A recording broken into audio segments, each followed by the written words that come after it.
In the 1980s, I was so overweight that I couldn't get married and could only marry Raphael, the owner of a pig farm. Raphael had 2 children from his previous marriages and said he married me not out of love, but simply to take care of them. A few years later, he died, and I raised his children alone, only to be crippled by them and thrown into a nursing home, where I died a miserable death. Who would have thought I would be reborn back to the year before Raphael died? In this life, I want to live differently. Chapter 1. Lily Lou, you dare to drug me.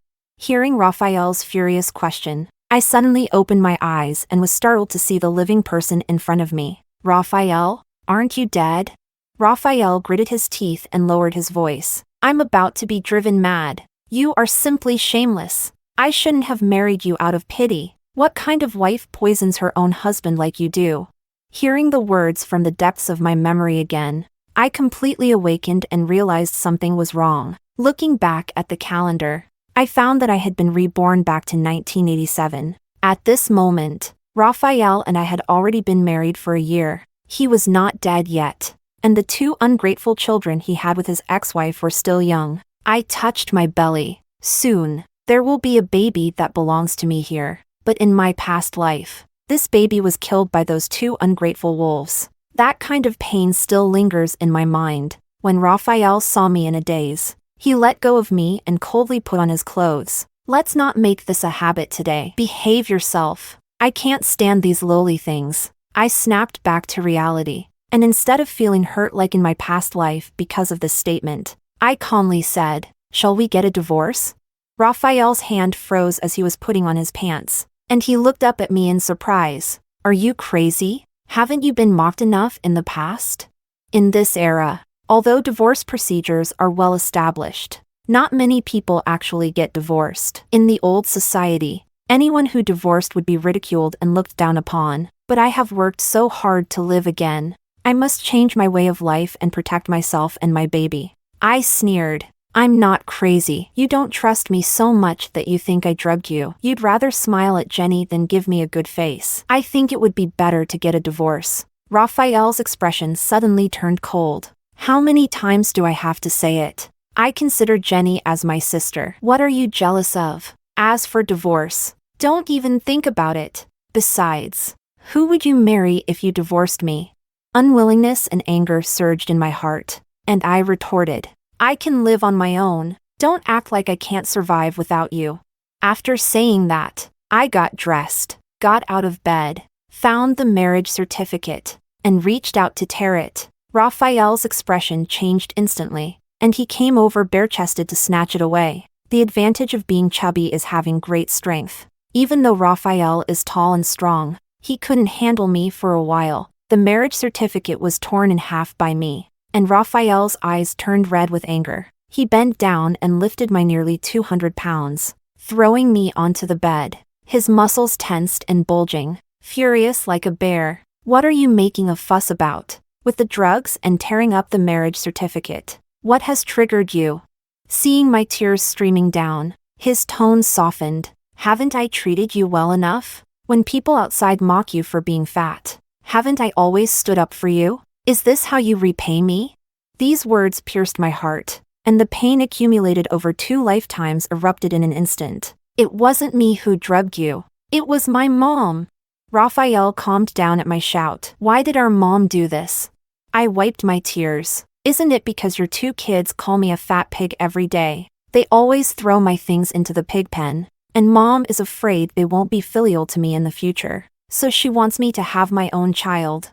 Raphael furrowed his brow. When did this happen? Are you sure you're not mistaken? Jason and Jordan are so well behaved. They wouldn't treat you like this. After a pause, he awkwardly said, they are still young. Even if they do something wrong, just teach them well. If they bully you, tell me, and I will definitely criticize them. I let out a cold laugh, knowing that Raphael would react this way. Those 2 demons are Raphael's own children, so of course he would side with them, believing his own kids can't be bad. But I have raised those 2 ungrateful wolves my whole life, knowing them better than their biological father, Raphael. They are 2 thoroughly rotten seeds, and sooner or later, they will cause my demise again. I numbly said. Whether you believe it or not, I must get a divorce. After all, you married me to take care of those 2 kids, and now I no longer want to care for them. Raphael's face was grim as he tightly clutched the torn marriage certificate, a sentence escaping his lips through clenched teeth. I don't agree. I can't afford to lose face. After saying that, he turned off the light and lay down outside the bed. Just sleep. Stop thinking about divorce. Tearing up the marriage certificate won't help. I won't go with you to get a divorce certificate. Just give up on that idea. In the darkness, I looked at his broad back, unable to hold back the sting in my nose any longer. Chapter 2. I have always had a crush on Raphael, so when Raphael said he wanted to marry me, I was overjoyed and didn't care about being a stepmother to his child. I just married him. A year after our marriage, Raphael hadn't touched me. My mother, worried that Raphael might regret marrying me, took the opportunity of visiting here to secretly drug us. In my past life, Raphael was upset about this for a long time and ignored me. Yet after I became pregnant, he was incredibly happy and took great care of me. I knew then that Raphael had feelings for me. Unfortunately, that child couldn't be saved. Not long after, Raphael's pig farm went bankrupt, and he switched to working in construction, only to fall from a building and lose his life. Carrying my love for Raphael, I gritted my teeth and raised his 2 children who didn't particularly like me. As a result, those 2 ungrateful wolves, incited by Jenny, broke my legs and threw me into a nursing home.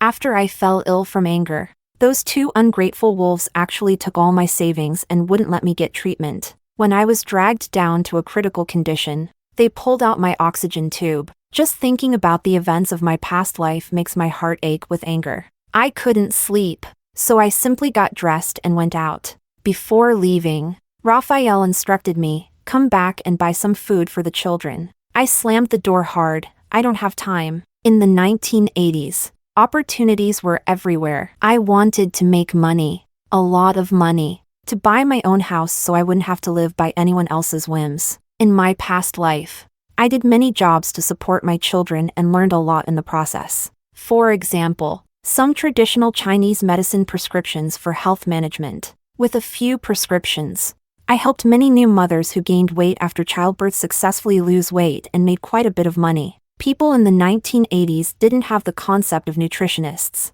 and that was my opportunity.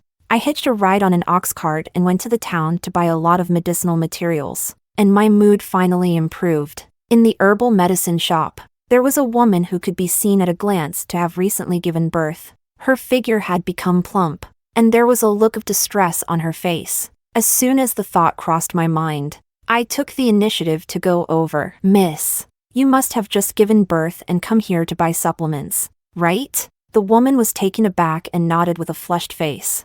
I smiled and said, if you want to regain your figure, just listen to me and buy these few herbs, and then do this. The woman hesitated and asked, can this really work? Will it allow me to return to my pre-pregnancy figure in just a month? She scrutinized my figure, clearly skeptical. I shrugged and said, anyway, this method doesn't cost anything. You can give it a try. My name is Lily, and if there are any problems with this method, you can always come to me. The woman left, half convinced. Having successfully found a potential client for myself, I hummed a tune and took the bullock cart back. The 2 ingrates rolled their eyes when they saw me, placed the empty bowl down, and said, Dad, can you take us to school today? Aunt Lou goes every time, and we get laughed at by other classmates. She's too fat and ugly. Raphael patiently comforted them. Your Aunt Lou is not ugly. She is very beautiful. Dad has to go to the factory and can't come every day. Besides,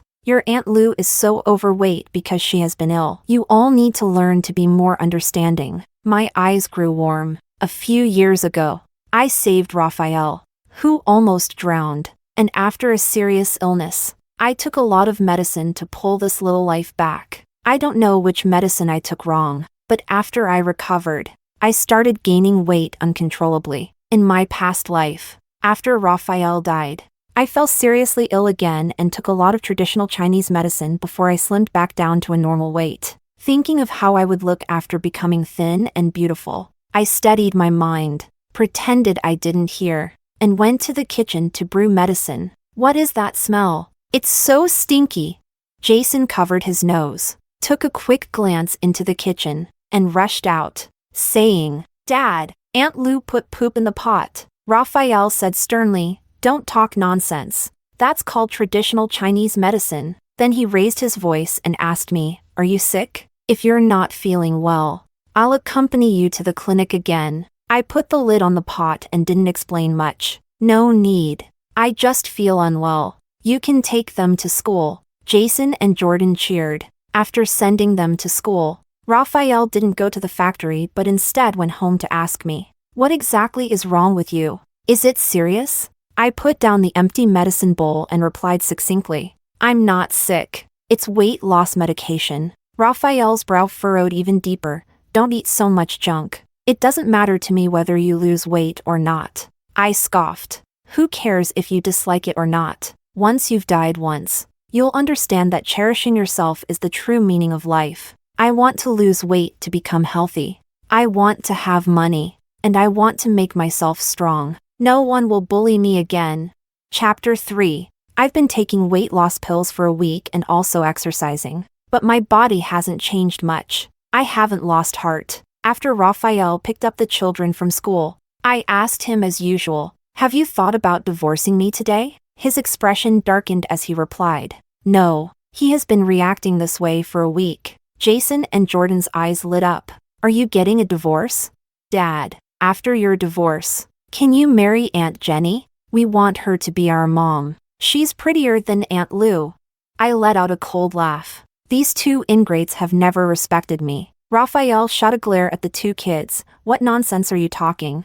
I don't like your Aunt Jenny. Go back to your room." After Jason and Jordan went inside, I started exercising on my own. But Raphael walked over to me and explained, "Don't listen to the children. I really don't like Jenny, and I won't let you down. I know that the promises of other men are no different from a dog's bark, but Raphael is a man of his word. In the last life, he truly did not let me down. Always devoted and sincere. Unfortunately, everyone has their fate. Raphael will eventually die, and I can hardly protect myself. No longer having the heart to talk about love with him, the door was knocked on, breaking the silence between Raphael and me. The neighbor shouted at the top of his lungs, "It's bad. Raphael, your ex-wife's sister jumped into the river." Raphael's expression changed suddenly. Without even changing his shoes, he rushed out of the house and rode away on his bicycle. The wind rushed in, and I shivered. Turning my head, I saw Jason and Jordan standing not far away, holding hands, their little faces filled with rage. "If anything happens to my aunt, I won't let you. You fat pig. Get away with it."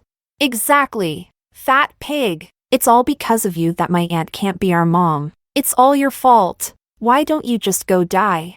I repeatedly reminded myself in my heart that they were still children, and I managed to suppress the thought of strangling these two little monsters. "If you are worried, just go and see if she is dead or not."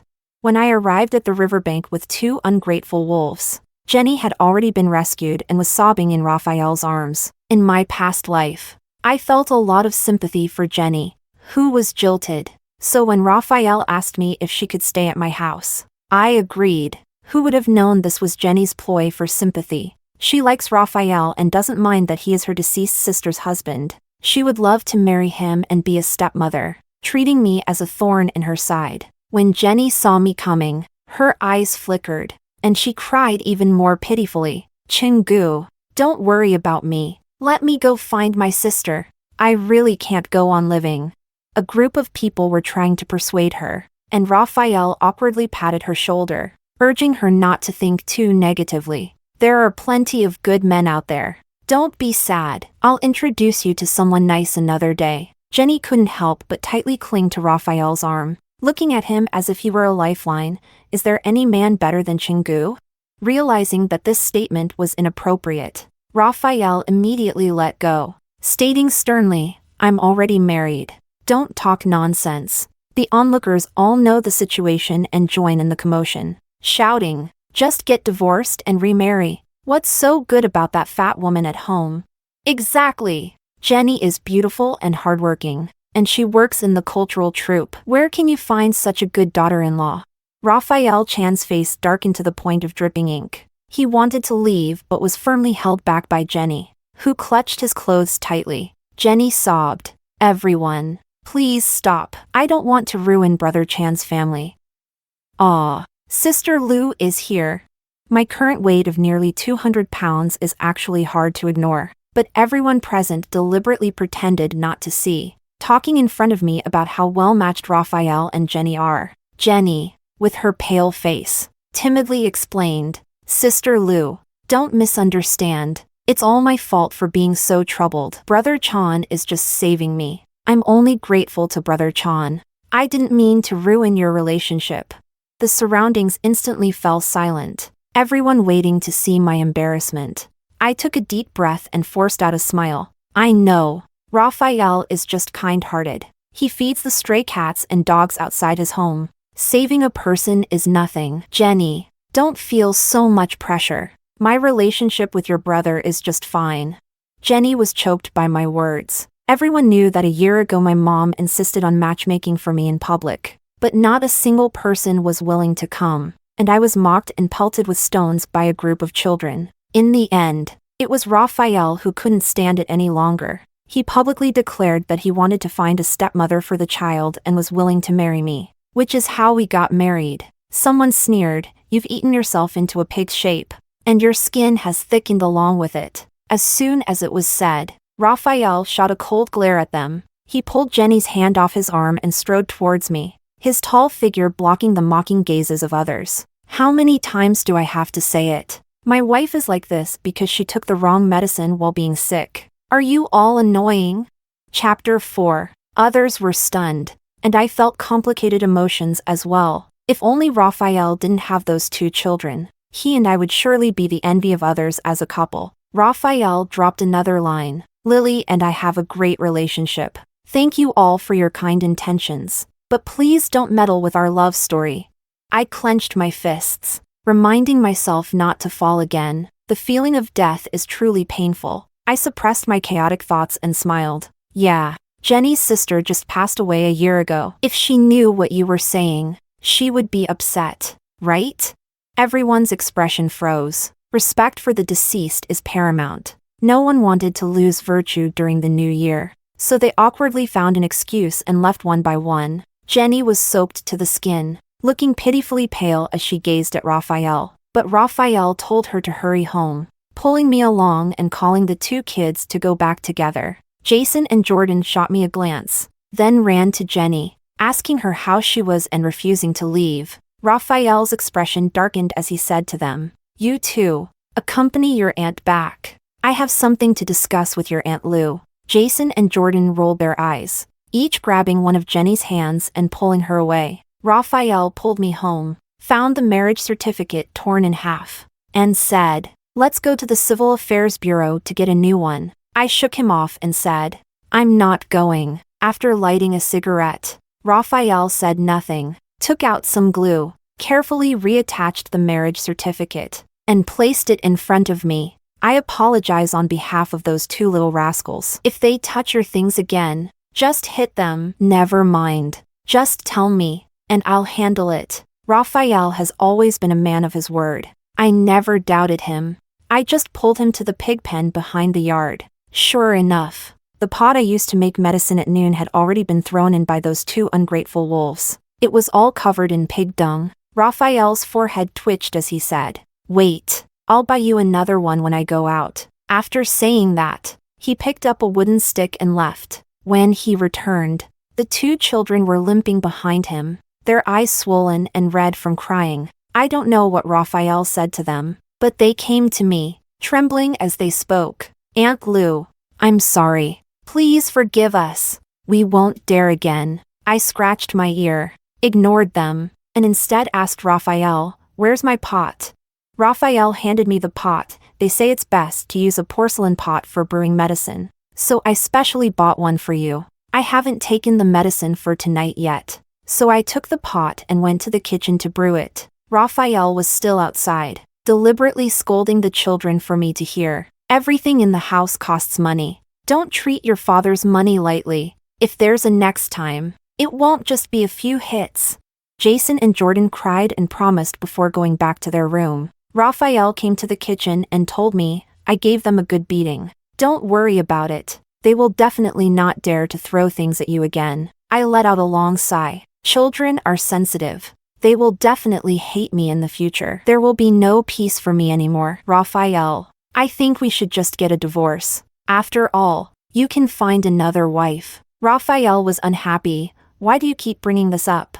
I told you. Give up on that thought. Unless I die, you can forget about getting a divorce. I looked into his eyes. Do you love me? Raphael was taken aback. His expression uncomfortable. What love or anything? It's so cheesy for an old married couple to talk about this. I said seriously, you see, you care about me because I am your wife. No matter who your wife is, you would treat her the same way. It has nothing to do with love. So, it doesn't matter who becomes your wife. Raphael opened his mouth. That's not exactly true. Before he could finish, there was a knock at the door. Brother Chan. Open the door.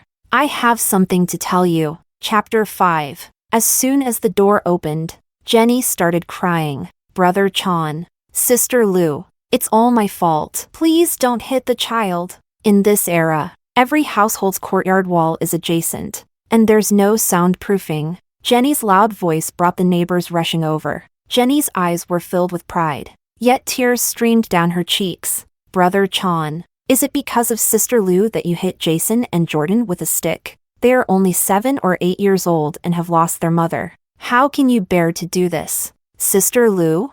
After saying that, she began to cry uncontrollably. As soon as the neighbors heard this, they immediately chimed in. Children without a mother are like weeds. It's truly pitiful. A stepmother is not a mother. How could you be so cruel to such small children? Raphael. What kind of father are you? Raphael's brow was twitching. Comrade Jenny, although I was your brother-in-law before, I am not anymore. We need to avoid misunderstandings. As an unmarried young lady, why do you come to meddle in my family's affairs every day? The neighbors fell silent. Some things everyone understands, but for the sake of face, no one will speak out. Who knew Raphael didn't care about their face at all? Jenny stood there in a daze for a while before weakly explaining, I am the children's biological aunt, and I care about them. No need. Raphael straightforwardly refused. If you want to care for them, I can send the children to stay with you for a few days, but you don't need to come. Jenny bit her lip tightly. Her pale face turned away as she ran. Jason and Jordan, who had been eavesdropping inside, rushed out, shouting, Aunt! Then they followed Jenny and ran. Raphael didn't chase after the 2 children. He followed me back to the kitchen. He wandered around for quite a while, and only when I grew impatient did he finally continue the previous topic, forcing out a sentence. I have always thought, you are wonderful. My heart trembled slightly, and I put down the loofah I was using to scrub the pot,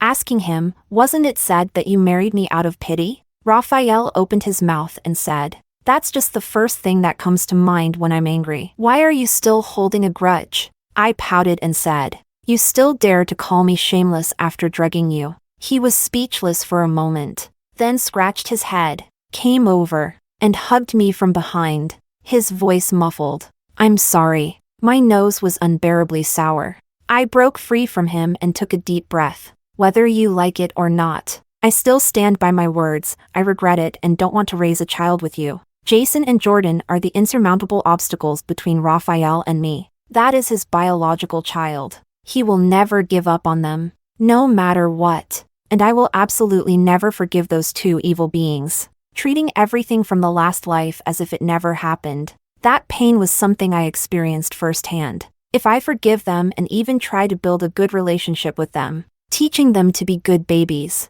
then what does that make of the me who suffered a tragic death in the last life?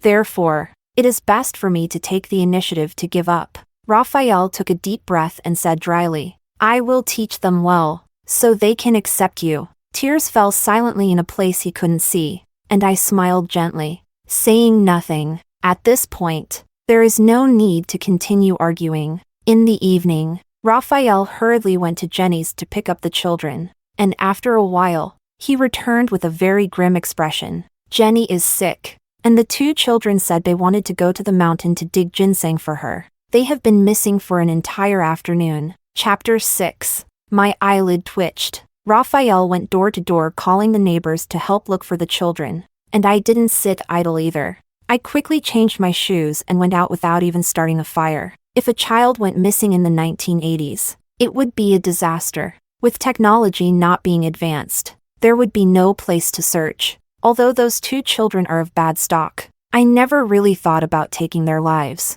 After all, they are also the children I have cared for and loved my whole life. Carrying a flashlight, I followed the main group up the mountain, constantly calling out Jason and Jordan's names. Fortunately, during this season, the wild boars on the mountain have calmed down quite a bit. The only danger in the mountains is the trap set during the autumn hunting season. I faintly heard a few calls of Mom in my ear, and I jolted, calling out to Raphael to follow me as I moved toward the sound. After walking for a minute, I realized that Raphael hadn't followed, and the sounds of the main group were growing fainter. My heart skipped a beat. After pausing for a second, I immediately turned around to go back, but then I saw Jordan standing behind me, grinning and looking at me, saying, "The fat pig has been fooled." In the next moment, I was pushed by someone and fell into the trap in front of me. Fortunately, there were no knives or thorny jujubes in the trap. The soil was relatively soft, and I wasn't hurt much. I looked up and saw Jason standing there with his hands on his hips, clearly the one who had just pushed me. "Dead fat pig. Just wait here to be eaten by wild wolves. We're going to make Aunt a Mom." Even though I already knew how bad they were, I still couldn't help but feel a chill in my heart. I tried to calm myself as I asked them, "In this year of being married to your father, have I abused you? Have I ever hit or scolded you? Why do you hate me so much?" Perhaps my voice was too pained, and for a moment, confusion crossed the faces of the two children. Jordan said to Jason, "Bro, it seems she really never hit or scolded us, and she even bought us a lot of delicious food." Jason scratched his head, looking troubled. "It seems so. She even mended our clothes and taught us how to read." A pang hit my heart as I thought of my past life. Back when Raphael had just died, the two children became a burden, and Jenny didn't want to take care of them. In the end, I could only grit my teeth and support them. In the most desperate times, I had only a dime left in my pocket, and the porridge vendor on the street, seeing our plight, gave us a bowl of porridge. I didn't drink. I let the two of them share it. The two children drank and cried at the same time, saying that in this life and the next, they would always be filial to me. But in both lives, they broke their promises. The air I inhaled was icy cold, and I hoarsely said, "If you still have a shred of conscience, go call your dad to come and pull me up." Jordan and Jason hesitated, and then a person with a flashlight walked over from behind. "Don't listen to her. Think about it. If it weren't for her, I could have been your mother. I am your real aunt. Before your biological mother died, she entrusted you to me for safekeeping."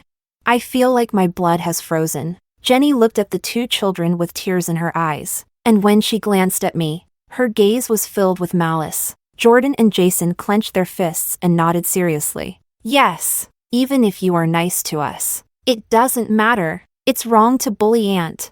I closed my eyes. In that moment, even the faint feelings from my past life for them completely dissipated. Chapter 7. Jenny laughed and took the children away, not saying a word to me. "In the desolate mountains, if I don't hurry out, I will eventually freeze to death here." I patted my pocket, and a lighter appeared in my palm, brightening my eyes. Before coming to find them, I was cooking, and the lighter was conveniently tucked into my pocket. I didn't expect it to save my life. I gathered the branches in the trap and lit them, shouting for help after the smoke rose, shouting until dawn. My mom's voice finally echoed above the trap. "Lily, is that you?" Tears instantly fell from my eyes. My mom, getting older, couldn't pull me up, so she gave me her clothes and went to call for help. It turned out that after the children were taken back by Jenny, Raphael came to find me to go home. But when he discovered I was missing, he troubled everyone to help look for me. because Jenny deliberately caused trouble, leading the main group further away from me. Fortunately, my mom knew that Jenny didn't like me, so she came looking for me in the opposite direction. Raphael rushed to the edge of the pit. Without a word, jumped down to hold me, his tone filled with fear. Fortunately, you are okay. My heart trembled. He took off his coat and draped it over me, then carried me away from the pit. After a night of turmoil, the sky was already bright. Having barely survived, I was too exhausted to say anything, but when I saw my mom's worried expression, my nose tinged with sadness. Mom, I want to go home. After saying that, I leaned into my mom's arms and cried softly. My mom held me tightly, straightening her back. Raphael, you said back then that my daughter would go to your house to be a stepmother for the children, and you promised to treat her well. What is going on now? Raphael stood there at a loss. This is just an accident. Lily is feeling uncomfortable. How about if Mom stays with us for a couple of days to keep Lily company? I sniffled. No need. Raphael wanted to say something more, but the neighbors had already gathered from nearby, all asking what was going on. I weakly smiled. I was just pushed into a trap. After a second of silence, everyone was shocked. What? Who did this? That's so malicious. As her words fell, Jenny walked over with 2 children, feigning surprise. Sister Lou, are you okay? That was really close. Just now Jason and Jordan were both scared to tears. As she spoke, she patted her chest, looking worried. I sneered. What are you pretending for? Isn't it just you who pushed me? Everyone was shocked again. Raphael's brow furrowed, his sharp gaze landing on Jenny. What did you say? Jenny was instantly frightened, her little face turning pale, and she kept waving her hands. It wasn't me. Brother Chan, I didn't even know my sister was here. Sister, how can you slander me? Jason and Jordan were also anxiously exchanging words. It wasn't Aunt Jenny. Aunt didn't push her. Exactly. It definitely wasn't Aunt who pushed her. I clung to Jenny and said, it's her. She wants to marry Raphael, so she wants me dead. This reason is quite convincing, because Jenny's feelings for Raphael have always been very obvious. The disdainful gazes of the crowd fell upon Jenny, and she stamped her feet anxiously. It's really not me. I calmly crossed my arms and said, who else could it be? It's Jason. As the conversation hung in the air, Jenny immediately realized and closed her mouth with a dark expression. The others were already stunned, especially Raphael. There was no need to ask further. Jason and Jordan's fearful expressions spoke volumes. I smiled and, in front of the neighbors and my mom, spoke to Raphael. Divorce. Chapter 8. After dropping that word, I followed my mom home. Raphael didn't catch up at first. Later, after the neighbors had dispersed, he hurriedly arrived at my house, begging me to reconsider, insisting that I must have seen it wrong. Jason and Jordan are usually mischievous, but they aren't bad by nature. They were led astray by Jenny. Can I have them apologize to you? I covered my lower abdomen and looked at him, giving a faint smile. You don't doubt that I'm lying and framing them? Raphael pursed his lips. I heard them talking to Jenny at that time. I knew you were pushed into the trap, but before I could teach them a lesson, Mom found me and told me to go save you. I put away my smile. So, even after hearing it with your own ears, you didn't tell everyone the truth. You just wanted to quietly absolve them of their guilt, right? He hurriedly grabbed my hand to explain. No, I didn't think that way. I know you're angry, and I accept hitting and scolding them, but... Raphael knelt before me on one knee, choked with emotion as he asked, can you please not get a divorce? I lowered my gaze to him, neither sad nor happy. Why? Don't tell me you've finally realized that you love me? Raphael opened his mouth, and after a long pause, nodded with red ears. Yes. It was only when I realized that you might fall into a trap and I could lose you forever that I understood how important you are to me. He took my hand and reminisced about our married life over the past year. You have a good temper, a warm heart, and you're capable. Even though the 2 kids don't listen to you, you've never lost your temper with them. You've devoted yourself to taking care of the 3 of us, keeping everything in the house neat and tidy. You are simply the best woman in the world. What a touching statement. If it were the me from my past life, I would be crying and nodding, insisting on going back with him, but the current me has already died twice, once in my past life and now being pushed into a trap, both because of Raphael's child. I shook my head numbly. I'll go back to move things later. Since you don't want to initiate the divorce, then let's go to court. I can endure it. After driving Raphael away, I held my stomach and had my mom make me brown sugar eggs. Mom watched me drink while feeling melancholic. Are you really sure about this? I think Raphael's attitude is quite sincere, and he likes you so much. You won't find anyone with better conditions than him in this whole area. I took a bite of the egg, feeling warmth spread in my heart. Mom continued, "Don't pretend you didn't hear me. I know you've been wronged, but every family has its own difficulties. Being a stepmother isn't an easy job. You knew that from the start, didn't you?" I put down the bowl and wiped my mouth. My stomach felt warm and comfortable, and I was at peace, so I regretted it. I feel like I can't be a stepmother after all. Let someone else take that role. Mom sighed deeply. You child. If you get divorced and stay this fat, who would dare to marry you again? As soon as she finished speaking, my mom glared at me, scrutinizing me closely. Good daughter. Have you lost weight? Chapter 9. The traditional Chinese medicine I prepared for myself is very effective.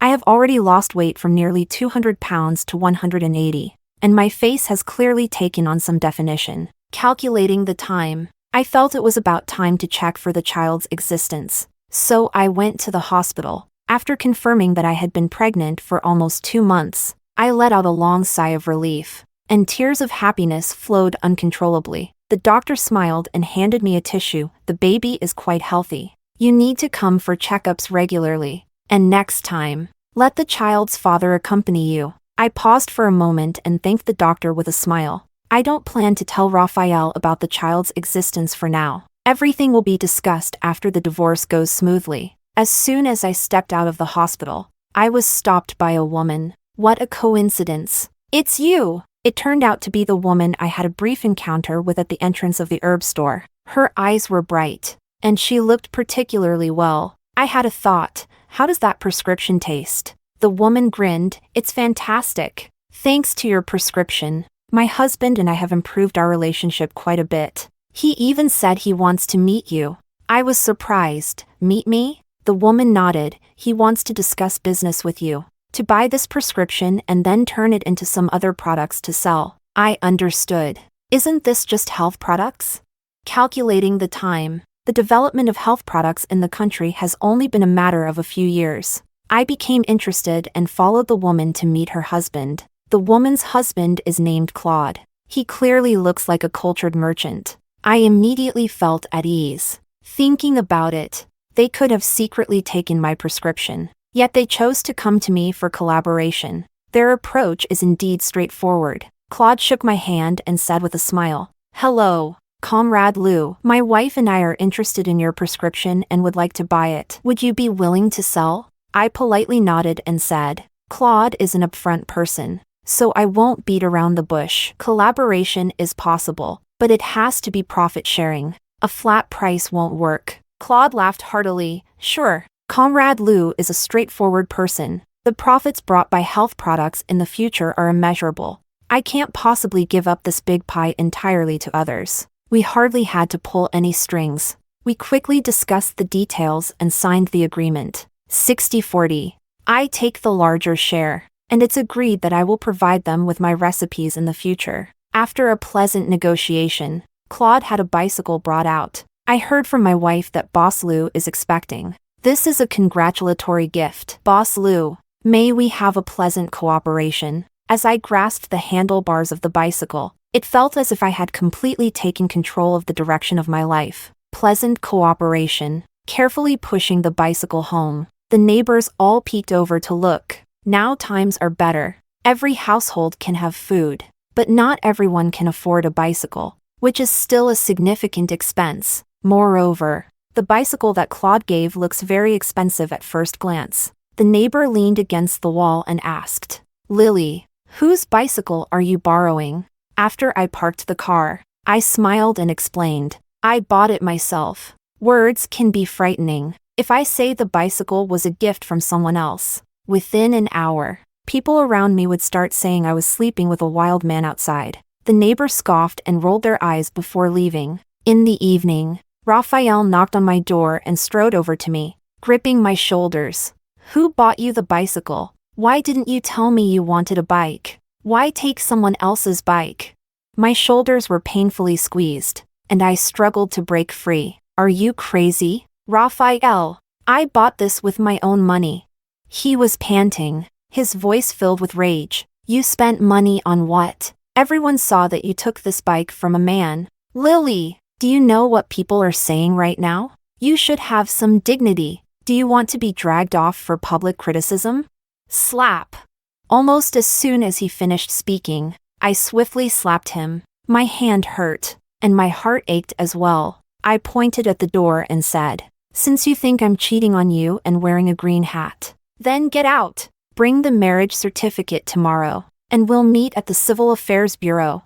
Raphael, with a handprint on his face, stared at me for a long time, his face red with anger. Then let's get a divorce.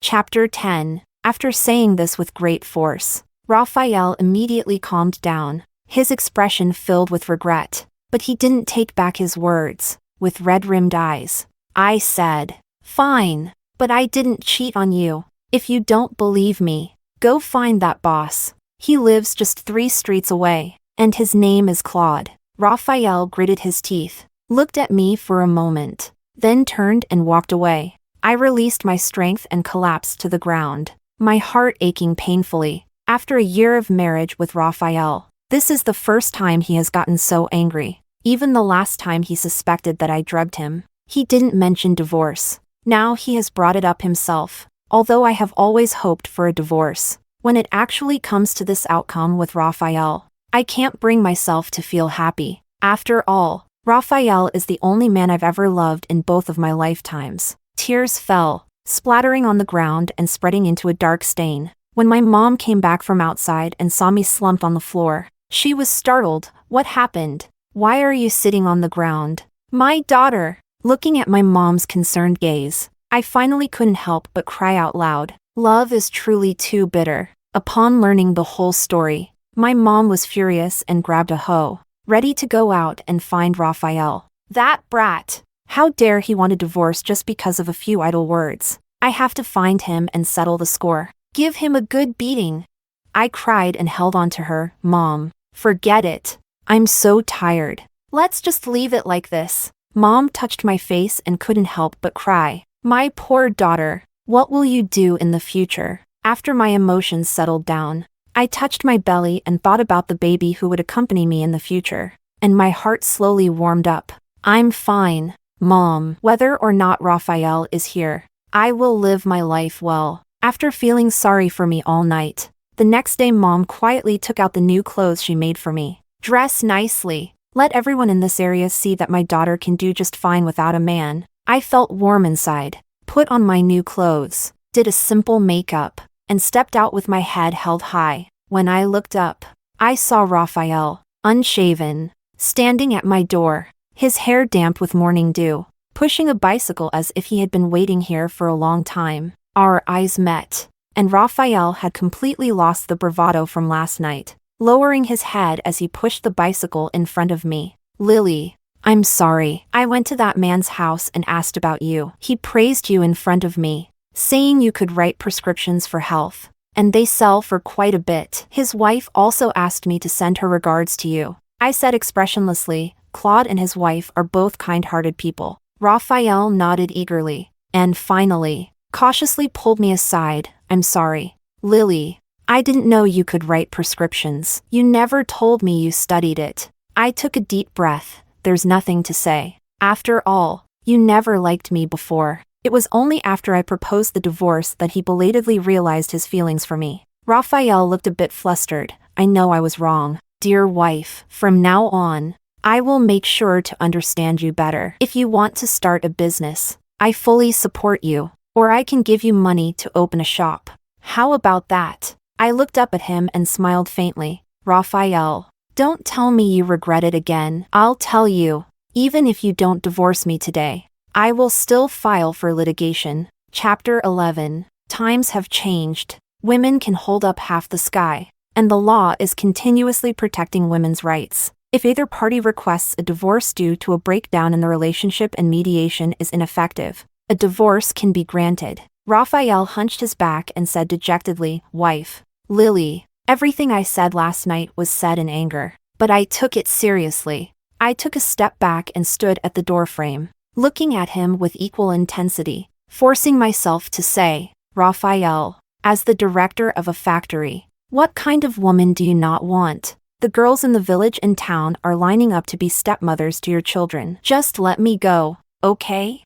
At this point, there was no need for further discussion. Raphael's tall figure froze there for a moment before he slowly moved. "Okay." After saying that, he got on the bicycle, keeping his head down and not looking at me. "Let's go to the Civil Affairs Bureau now. If we wait any longer, I'm afraid I'll regret it." I sat on the back seat, gently grasping the faded edge of his shirt, feeling his waist muscles twitch slightly. Raphael didn't look back. Pressing down on the pedals, "Hold on tight." The bicycle moved forward, crushing the dry branches on the ground, splintering them into pieces, just like my shattered marriage with him. After applying for the divorce registration at the Civil Affairs Bureau, the staff said I would have to wait a month for the divorce certificate to be issued. Once I exited the Civil Affairs Bureau, I didn't ride Raphael's bicycle anymore. "You can go back. I need to buy some things." Raphael pressed his lips together, pedaling away on the bicycle, his back looking both awkward and sorrowful. I suppressed the bitterness in my eyes and stepped towards Claude. Collaborating with Claude has been very pleasant. He is easy to get along with and has never shortchanged me on my share, always delivering the money on time. Half a month later, the money in my hands was increasing, so I hoarded a lot of food and meat tickets. I used a portion for myself, while saving the rest, waiting for the end of the rationing era in 1993, when these tickets would appreciate in value and I could sell them. In the new century, the buyback price for food and meat tickets reached as high as 10,000 to 20,000 yuan each, making it easy to get rich. I was happily carrying the food and meat tickets home when I was blocked by Jason and Jordan in an alley. My eyelids twitched, and I calmly asked them, "What do you want? I have already divorced your father, so you don't need to come looking for me anymore." Jason and Jordan both looked extremely angry. "You have no shame. We all know that you have another man outside, betraying our dad." I coldly replied, "Stop slandering me. I have never wronged your father. It should be him who has wronged me. Brother Chan has never wronged you." Jenny's voice suddenly appeared from behind me, and I was startled, quickly stepping aside, only to have her brandish a sickle at my neck. In an instant, cold sweat covered my entire back. Jenny leaned in ominously towards me. "Brother Chan was lucky to marry you. This sow, you don't know what's good for you and dare to betray Brother Chan. You deserve to die." As the words fell, the sickle cut a line across my neck. Chapter 12. My survival instinct kicked in, and while Jenny wasn't paying attention, I kicked her away and ran with 2 pockets full of cash. Jason and Jordan caught up, grabbing onto my pockets of cash. Seeing Jenny coming at me again with the sickle, my heart raced, and I decisively gave up the cash, sprinting away while shouting, "Help! Stop!" A stone hit my back, and I stumbled. Jenny had a tight grip on my hair, and the sickle grazed my calf, causing me to cry out in pain and crouch down. Jenny, not satisfied, slashed my leg 2 or 3 more times before stopping, saying fiercely, "Fat pig, running so fast. You too." Grabbed the remaining food ration tickets from her hands. The 2 children obediently grabbed the cloth bag in my arms, and Jason even pushed me hard. I stumbled back a few steps, my back hitting the wall, and everything went dark in front of me. The cloth bag in my arms was snatched away, and Jenny raised the sickle at me. Before she could strike, footsteps echoed from a distance. "What are you doing?" It's the woman lying there who is shouting for help. "Oh, isn't that Raphael's wife? She's been attacked." In the chaos, Jenny and the 2 children slipped away with my food ration ticket. Kind-hearted bystanders hurriedly took me to the health clinic. The doctor was startled to see me covered in blood and quickly called for people to lift me onto the examination bed. I pressed my hand against my subtly aching belly and, with a pale face, told the doctor, "I'm pregnant. Please help me check if the child is okay." After a long examination, the doctor said with a serious expression that I was at risk of miscarriage and needed to stay here to rest properly, avoiding any movement for the time being. In an instant, I recalled the pain of losing a child in my past life, clenching my fists tightly to avoid losing my composure in front of the doctor. Just a little more, and I would have lost this child too. Seeing my pale face, the doctor prepared to give me an 4 while reassuring me, "Don't worry. As long as you take good care of yourself, the child will be fine." I endured the discomfort as the doctor explained many precautions for pregnancy, while the nurse beside me prepared some brown sugar water. "Comrade Lily, it's best to have your husband buy you some brown sugar water to drink after you are discharged. It's good for your health." Holding the enamel mug, the bitterness in my eyes became increasingly unbearable. After losing this child in my past life, Raphael also made me brown sugar water. At that time, he comforted me by saying, "There will be more in the future. Don't be sad." He didn't mention a word about Jason and Jordan causing my miscarriage. I suppose this time will be the same. Even if I tell Raphael that I'm pregnant and almost had a miscarriage because of his 2 children, he would still take it lightly. I slowly exhaled a breath of turbid air. "Troubled nurse and doctor, if Raphael comes, please do not tell him that I am pregnant." The nurse was puzzled. "This is a good thing. Why does Comrade Lou want to hide it from your husband?" I lowered my gaze and didn't hide it. "We are divorced, and my current situation is because of the 2 children he had with his ex-wife." Upon hearing this, the nurse immediately became indignant and scolded Raphael for a long time. In the end, she promised me that she wouldn't tell Raphael. A wife as standard and beautiful as Comrade Lou, and still not knowing how to cherish her, will definitely regret it later.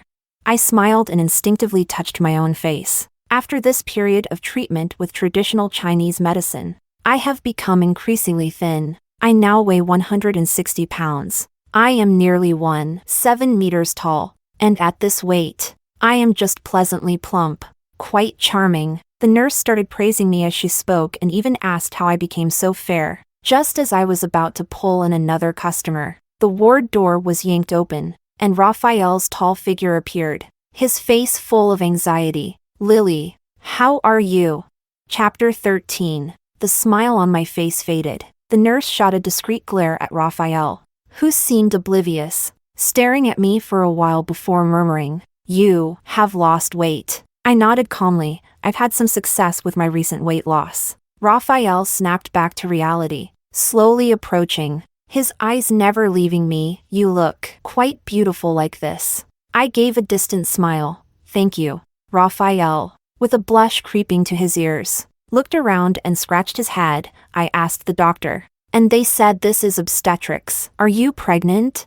His cautious attitude was strikingly similar to that of his previous life. My heart skipped a beat, and I shook my head. "No. If Raphael finds out about the pregnancy now, it would truly be a repeat of the past." Raphael seemed skeptical and turned to the nurse to ask if it was true. The nurse, with a cold expression, nodded. "This young lady came here because she was assaulted." "I know." Upon hearing this, Raphael's demeanor immediately turned severe. He clenched his teeth and asked me in a low voice, "Who attacked you?" "I'll go settle the score with him." I smirked. "If I tell you, will you really go after them?" Raphael exclaimed. "Them? More than one person?" I no longer concealed. "It's Jenny, along with your son and daughter." As the words fell, I watched helplessly as the anger in Raphael's eyes slowly faded, and my heart gradually grew cold. Raphael opened his mouth, his tone much more conciliatory. "Are you mistaken? Those 3 are just women and children. How could they have the guts to hit you?" I closed my eyes and turned my head, not wanting to look at him anymore. "If you don't believe me, go find them." The 2 bags of food ration tickets I exchanged have also been snatched away by them. "That's the evidence." Raphael's gaze lingered on me, yet he said nothing. After a while, he muttered, "You should rest well." Then he got up and left the ward. I opened my eyes and gave a bitter smile. After spending a night in the hospital, my mom came to take me home. Both the doctor and the nurse kept their promise, and even my mom didn't know about my pregnancy. After much deliberation, I decided to keep it from her for now. Knowing my mom's personality, if she found out I was pregnant, she would definitely want me to reconcile with Raphael. In this lifetime, I don't want to compromise on marriage for anyone, not even for my loving mother. Early the next morning, Raphael brought Jason and Jordan to knock on my front door. There was a shadow in his eyes, as if he hadn't slept all night, and upon seeing me, he handed over a bag of food ration tickets. This is the part that Jenny took. I already scolded her in front of her parents. She will be more restrained in the future and won't trouble you again. I took the food ration tickets and counted them in front of him. It was indeed the right amount. However, is there another bag? The veins on Raphael's forehead throbbed, and he pinched his brow in frustration, coldly staring at his 2 children. They took it and threw it into the river, and it all floated away. My heart ached, and I glared at Jason and Jordan. Do you know how much that was worth? Just throwing it away. Spendthrifts. Jason and Jordan both had red eyes, looking like they had been scolded harshly by Raphael, and upon hearing this, they trembled and cried, "Sorry, Mom." Raphael lowered his head and said nothing. I sneered, "Don't call me that. I'm already divorced from your father. Return every single food ration ticket you took from me, or I'll send you to the police station to eat prison food. If you don't learn well at such a young age, then let the state teach you." The 2 children were crying loudly in fear, hiding behind Raphael, who, contrary to his usual demeanor, became serious. Aunt Lou is right. If you make a mistake, you must make amends. Just hiding and crying is meaningless. Otherwise, when you grow up, you will also be a waste of the country's food. Chapter 14. Raphael finally realized that if his 2 children did not correct their behavior, they would likely become a social burden in the future. In front of me, he forced the 2 children to agree to do some odd jobs at the pig farm to toughen up, and all the labor would be exchanged by Raphael for food ration tickets to return to me. The 2 children cried and agreed to come down, but privately, Raphael still paid off the debts the children owed me in advance. A big bag of brand new food ration tickets. Not a single one missing. After I finished counting, I was about to send him off, but Raphael lingered and didn't leave, his eyes unwaveringly concerned for me. "Lily, you've lost weight again in such a short time. Aren't you eating properly?" Thanks to those 2 children and Jenny, I've been on edge these past few days, unable to sleep well or eat, and morning sickness has started. Now I'm only 150 pounds. However, I'm quite satisfied with my current weight. My body curves are good.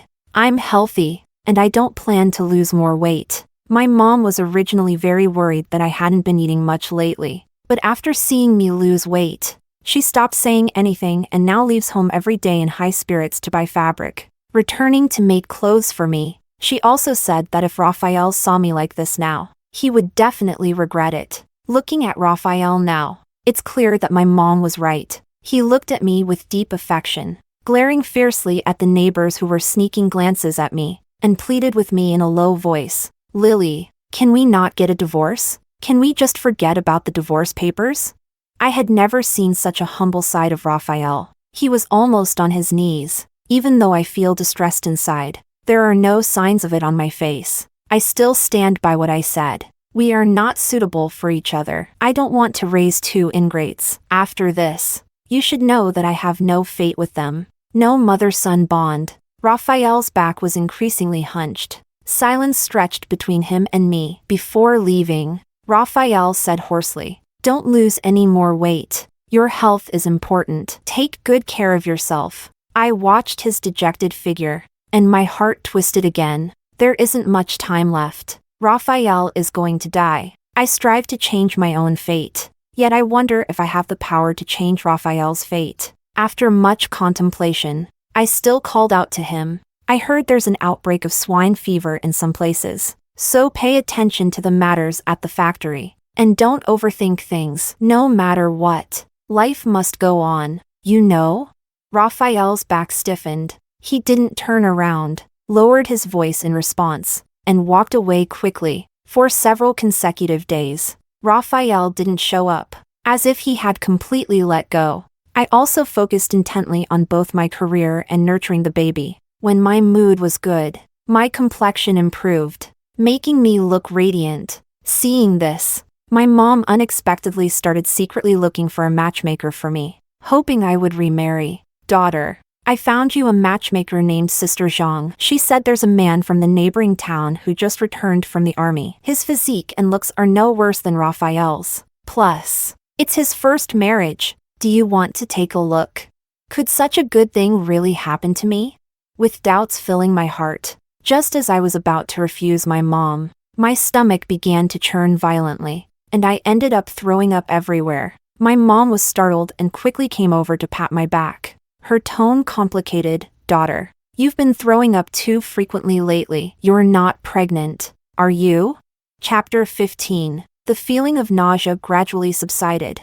I turned pale and responded softly. My mom's face was even paler than mine, her hand frozen there for a long time, her eyes not moving at all. It wasn't until I called out that she snapped back to reality, spinning around the yard. What should we do? No, you have to push it over to Zhang's sister. I obediently sat there and nodded.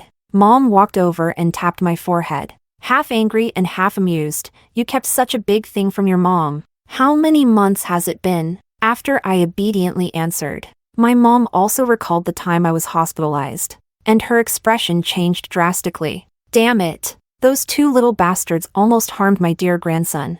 I smiled at my mother in a flattering way, and she shot me a glare, her tone fierce. This matter needs to be told to Raphael. Let him choose. Do you want you and the child in your belly, or does he want to raise those two ungrateful wolves?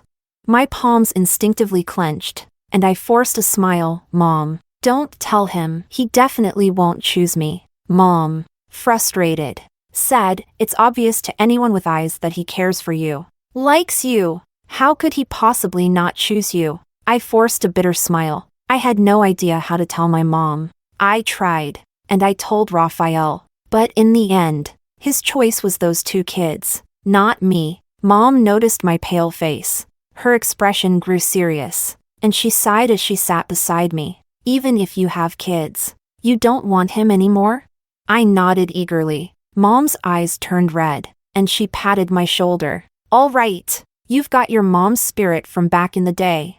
Back then, my dad had to take care of his sister's family, and my mom couldn't stand it. They had a big fight, and the couple went their separate ways. My mom raised me alone. I haven't seen my dad in over 10 years. I heard he remarried. As if my mom and I don't exist. I sniffled and leaned on my mom's shoulder. From now on, it'll just be the three of us. We can still live well. If I meet someone I like in the future, I won't stay single. So don't worry. Mom patted my head and sighed. It's best that you think this way. Although you have a child in your belly, a second marriage might be a bit harder. But a man can still find a new wife after leaving with kids. Why can't we women? We need to learn to let ourselves go. If this doesn't work, then try something else. I silently nodded, thinking to myself that my mom truly lived up to being an educated youth from the 60s. Her perspective was indeed broad.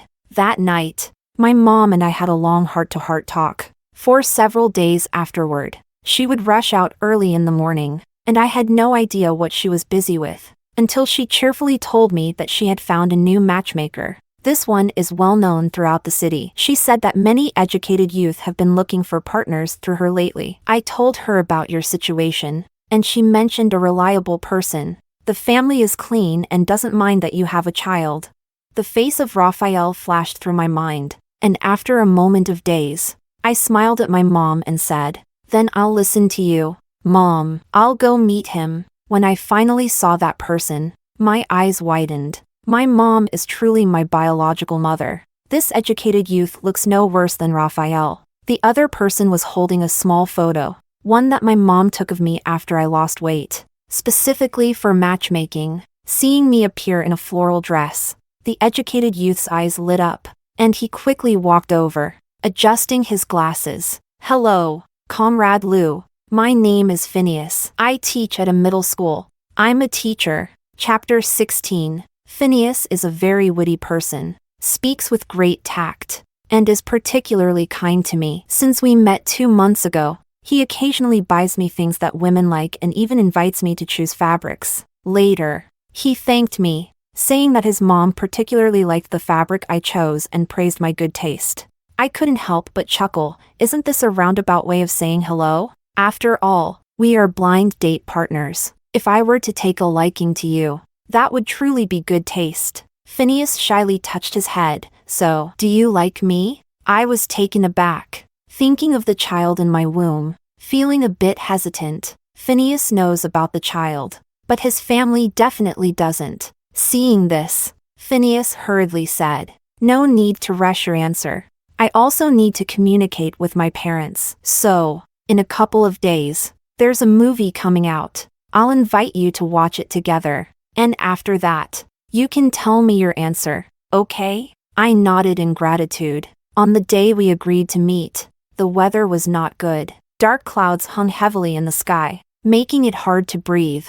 After watching the movie, it started pouring outside, completely ruining the atmosphere. We had to shout to talk. Phineas and I shouted at each other a couple of times, deciding to go home first before discussing anything else. No one brought an umbrella before leaving, and in the end, Phineas took off his leather coat, which could at least provide some cover for his head. I clutched the hem of his shirt tightly, and when he wrapped his arm around my shoulder, Raphael came to mind again. This is really crazy. After cursing quietly, I followed Phineas as we walked briskly to an empty newsstand to wait for the rain to stop. As luck would have it, at that moment, I saw a tall figure in the alley not far away. Raphael held the red umbrella, his gaze heavy as he looked at me and Phineas. Meanwhile, Phineas was wiping the rain off my body. From a distance, it seemed as if we were embracing, creating an ambiguous atmosphere. The sound of the rain grew louder.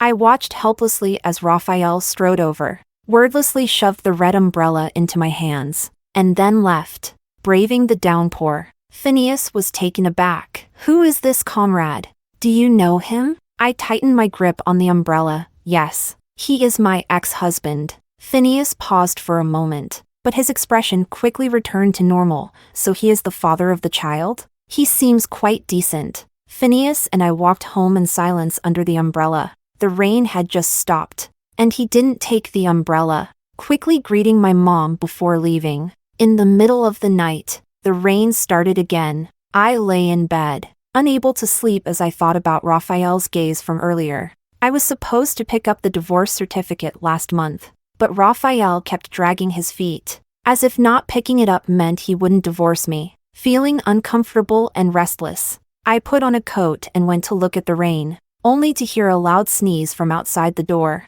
Blinking, I opened the door with an umbrella in hand and saw Raphael standing outside in the rain, his eyelashes fluttering. "What are you doing here?" Raphael seemed surprised that I would come out. After a moment of astonishment, he rubbed his reddened nose and said, "I just wanted to know, is that man today your new boyfriend? Have you fallen for him and are you planning to marry him?" I instinctively touched my lower abdomen and shook my head. Phineas is going back today, and I still don't know if his parents will agree to let their son marry a woman with a child. If his parents agree, then Phineas is indeed a suitable match for me. As for whether I like him, I haven't thought about it yet. Raphael seemed to breathe a sigh of relief and took a step closer. "Then I have a question for you. Do you really not have any feelings for me at all? Is there really no possibility for us?" Chapter 17. To be fair, when a woman spends her whole life loving a man, it is very difficult for her to completely let go of him. Every time Raphael chooses Jason over Jordan, I feel disappointed and hurt, and my love begins to fade. But without the obstacle of the child, I couldn't help but think of Raphael, especially after the month grew larger. I often dreamed of being close to Raphael. My feelings for Raphael were also repeatedly tugging at my heart. I bluntly told him, "If you want me to truly forget you, that's impossible, but asking me to reconcile with you is also out of the question." He pressed his lips together. "Is it still because of Jason and Jordan?" "Yes. From the very beginning, our conflict was not about feelings, but about those two children. They have to choose me or choose them. One cannot be too greedy." Raphael's expression was pained. "Lily, you are forcing me. If I don't agree, you will marry another man and leave me."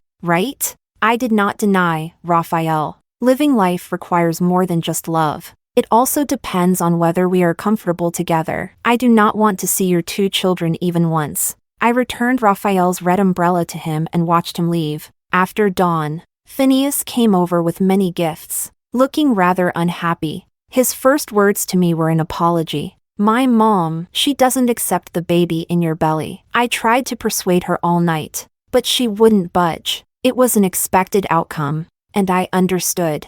I wasn't angry, but Phineas held onto my hand tightly. His expression was obscure. I really like you, and I don't mind the child in your belly. When he is born, can he recognize me as his godfather? I was happy to have Phineas as a friend and readily agreed. Phineas's expression finally improved as he seriously instructed me. If you ever need my help, just let me know. Lily, you are a wonderful woman, and I will always stand by you. Another day passed, and with my slightly protruding belly, I went out to get the divorce certificate. At that moment, I was slim with curves in all the right places, and many people stared at me as I walked down the street. A man approached and asked where I was going.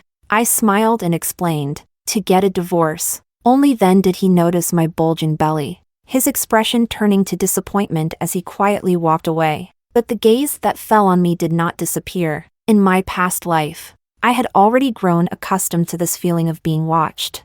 I just didn't expect that a cultural troupe would actually stop me and invite me to join. I became interested, and after leaving the address of the cultural troupe, I was stopped a few more times before finally arriving at the Civil Affairs Bureau. Raphael was already waiting there. He had his back to the Civil Affairs Bureau, squatting on the curb and smoking one cigarette after another. I moved a bit farther away from him, put out the cigarette. I can't stand the smell. Raphael quickly complied, and after scanning me with his gaze, he fixed his eyes on my belly. You're pregnant. This time it's a definite statement. I let him look at me openly. Not lying this time. That's right.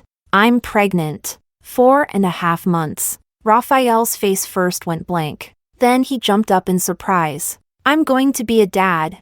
Before he could reach out to hug me, I doused his excitement with cold water. We're about to get divorced. And even if the child is born, they won't live with you. The joyful expression on Raphael's face instantly froze. Chapter 18. The Civil Affairs Bureau was bustling, with most people coming to register for marriage. Couples like me and Raphael, who were here for divorce, were quite rare. After a moment of stalemate, Raphael squatted down, looked up at me, and spoke sincerely. I want to buy a house in the city for you to live in, while Jason and Jordan will continue to live in the current home. I will run back and forth, ensuring that you won't see each other. Is that okay? He backed down, but I am not satisfied with this solution. Seeing me with a cold face and not speaking, Raphael was not angry, softly coaxing. Lily, it's hard for a woman to raise a child alone. I know you are strong, but how much energy do you have to take care of the child?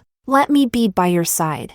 I will hold them, and I will definitely treat both of you well. I closed my eyes, my heart sinking deeper and deeper. No matter what, I will not be swayed by Raphael's resolute choice. Let's go. Get the divorce certificate. Raphael's expression changed. Lily, I smiled. We must get the divorce certificate today. It doesn't matter if you don't want to. Legally, we are already divorced. So let's go our separate ways. This way, you won't have to run around, and I won't be exhausted for you. As soon as the divorce certificate was taken out, I let out a sigh of relief, feeling the burden on my shoulders lighten considerably. Raphael's face turned dark, staring intently at the divorce certificate, and without blinking, he tore it apart. But we all know that tearing it up is useless. I shook my head, not wanting to look at him anymore, and turned to leave. Raphael hurriedly followed. Where are you going? I rode a bicycle. Let me take you. I didn't stop my steps. We are no longer a couple. Getting too close will invite gossip. Raphael grabbed my arm and walked towards the Civil Affairs Bureau. No way. We are going to remarry. The child cannot grow up without a complete family. I was completely annoyed. Are you done yet? I forcefully shook off his hand and took a few steps back. Comrade Raphael, I really do not want to walk with you right now. nor do I want to talk to you. If you keep pestering me, I will accuse you of coercing a woman against her will." Raphael paused, a deep sadness in his eyes. "How could you do this to me?" I secretly told myself that I couldn't be soft-hearted anymore and turned to leave. Raphael called out from behind, "Just give me a little more time to choose. Lily, no matter what, my feelings for you are sincere." I covered my ears and quickly left. When I got home, my mom saw the divorce certificate and didn't look happy. Instead, she sighed deeply. Good men are hard to find. Even a decent son-in-law like Raphael has his flaws. I casually replied, "Then don't look for one. When the child grows up, I can no longer run my business outside. I must take advantage of this time to do everything I want to do. The era is calling, and I want to devote myself wholeheartedly to the great cause of building the motherland." What do men and love really mean? Chapter 19. I used the money I earned from collaborating with Claude to lease a shop that specializes in selling nutritional drinks. At that time, beverage shops in the new century had not yet appeared, and my traditional Chinese medicine drinks were one of a kind. If I can grow and strengthen my business in the future, perhaps I can also reach the world and promote the value of traditional Chinese medicine. In the early stages, I was busy directing the renovation of the shop while also writing prescriptions and learning to make clothes for my mom. Life was hectic yet fulfilling. On the opening day of the beverage shop, I sat quietly on the second floor with my 6-month pregnant belly, watching the flow of people without showing my face. The traditional Chinese medicine drinks were indeed popular among people of all ages. They were cheap, large in size, and delicious. On the first day, the revenue exceeded nearly 1,000, at 50 cents a cup. To earn this amount was shocking to me, and it gave me more confidence to continue this venture. Claude came over and said directly, "Boss Lou, I want to get involved in the beverage shop business too." I had a sudden inspiration and thought of franchising the beverage shop from New Century. I quickly negotiated the details with him and waved my hand, allowing him to open another one in the neighboring city. Claude is better at promotion than I am. His shop quickly became popular in the neighboring city, and my beverage shop also became well known as a result. Whenever people entered the shop, they would say, "This is the first shop to start making traditional Chinese medicine drinks. Really great. It's nutritious and promotes traditional Chinese medicine." If it weren't for this shop, I wouldn't have known the value of our traditional Chinese medicine is so high. I'm holding my belly, smiling as I respond, "In the future, when the motherland becomes strong, the name of traditional Chinese medicine will resonate throughout the world." Often at this moment, everyone's face reveals a look of longing. The strength of the motherland is the hope of all Chinese people. When I was nearly 7 months pregnant, Raphael still hadn't shown up. I'm holding my belly, finding it inconvenient to move, so I no longer go to the shop often. At this time, the neighbors were surprised to learn I was pregnant, and upon hearing about my divorce, their expressions became quite subtle. Getting divorced while pregnant, you might not be able to support the child in the future. A woman who is restless will be abandoned. Raphael is such a good man. If he says he doesn't want her, then he doesn't want her. She looks like a vixen. Everyone should be more careful when going out in the future. Don't let your own partner be seduced away.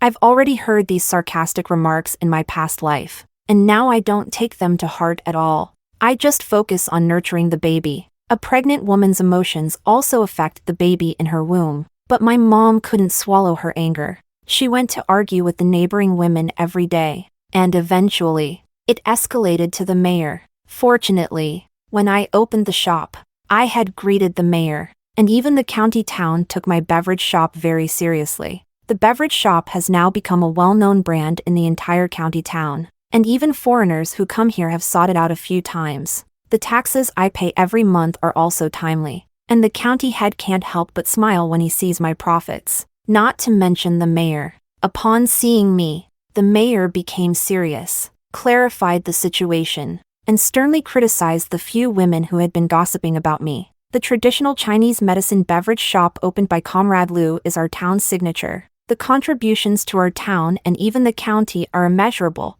The neighbors were stunned that famous store was actually opened by Lily. The mayor snorted coldly. The country is now vigorously supporting individual economies. and the county has already reported Comrade Lily's achievements, waiting for them to report back and share their experiences. Stop with the nonsense. Go back and write a self-criticism and bring it here. Apologize to Comrade Lily in public. Chapter 20. Before the neighbors could express their regrets, Jenny arrived first. She had also heard the gossip about me in town and specifically came to make sarcastic remarks, stopping me halfway and shouting, "Sister Lou, you didn't even say a word. And I only found out you divorced Brother Chan. I really didn't expect that. Especially since you have children. How could Brother Chan not want you? What will you do in the future?" Passers-by stopped to watch the commotion, and Jenny became even more excited. "I truly feel for Sister Lou. This is the nutritional supplement I queued up to buy, and I'm giving it to you. Brother Chan has already agreed to let the children recognize me as their mother, so you must come to the wedding celebration in a while." Sister Lou. Look at her smug expression. She's probably not far from the truth. Thinking back to 2 months ago, the look on Raphael's face. I felt a twinge of irony as I lowered my gaze to the things Jenny had given me. Wow. These are all drinks bought from my store, and nutritional supplements from Claude's shop. Spending money to buy things I made to give to me. This time I really made a profit. The smile on my face was genuine as I reached out to take it, then thank you. Seeing that I showed no displeasure, Jenny got stuck for a moment, and her expression darkened instantly. "When I become the stepmother of the children, Sister Lou, you better not cry." I smiled and hugged something, saying, "How could that be?